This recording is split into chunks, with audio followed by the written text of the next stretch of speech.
Binoy വിശ്വത്തെ CPI സംസ്ഥാന secretary ആക്കിയതിനെതിരായ KE ഇസ്മായിലിന്റെ നിലപാടിനെ തള്ളി മന്ത്രി P. പ്രസാദ്. സംസ്ഥാന സെക്രട്ടറി സ്ഥാനത്ത് പിന്മുറക്കാരെ ആരും ശുപാർശ ചെയ്തിട്ടില്ല. അഖിലേന്ത്യാ ജനറൽ സെക്രട്ടറി അടക്കം ഇരുന്നാണ് ബിനോയ് വിശ്വത്തെ ചുമതല ഏൽപ്പിക്കാൻ തീരുമാനമെടുത്തത്. KE ഇസ്മായിൽ ഈ രീതിയിൽ പ്രതികരിച്ചതിന്റെ കാരണം വ്യക്തമല്ലെന്നും P. പ്രസാദ് പറഞ്ഞു. പിന്തുടർച്ചാ അവകാശം കമ്മ്യൂണിസ്റ്റ് വിരുദ്ധം എന്നായിരുന്നു KE ഇസ്മായിൽ പറഞ്ഞത്.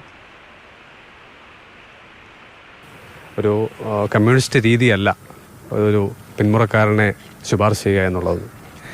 അല്ല, കമ്മ്യൂണിസ്റ്റ് രീതിയല്ല, പിന്മുറക്കാരനെ അങ്ങനെ ആരും ശുപാർശ ചെയ്തിട്ടില്ല. അവിടെ പാർട്ടിയുടെ അഖിലേന്ത്യാ ജനറൽ സെക്രട്ടറി അടക്കമുള്ളവർ ഇരുന്നിട്ടാണ് സഖാവ് ബിനോയ് വിശ്വത്തിനെ ചുമതല ഏൽപ്പിച്ചിരിക്കുന്നത്.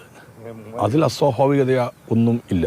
നമ്മെ വിട്ടുപിരിഞ്ഞ കാനം സഖാവ് അദ്ദേഹം കത്തിൽ പകരം ചുമതല കൊടുക്കേണ്ട ആളെന്നുള്ള തരത്തിൽ ബിനോയ് വിശ്വത്തിന്റെ പേര് പരാമർശിച്ചിരുന്നു. അങ്ങനെ ഉണ്ടെങ്കിൽ അത് പുറത്തുവിടണമെന്നൊക്കെ അദ്ദേഹം പറയുന്നുണ്ട്. ഇല്ല, അതൊരു പാർട്ടി രീതിക്കകത്ത്, പാർട്ടി കമ്മിറ്റികൾക്കകത്ത് അദ്ദേഹം കൊടുക്കുന്ന കത്തൊരു ഘടകത്തിനായിരിക്കും ചിലപ്പോൾ കത്ത് കൊടുക്കുക.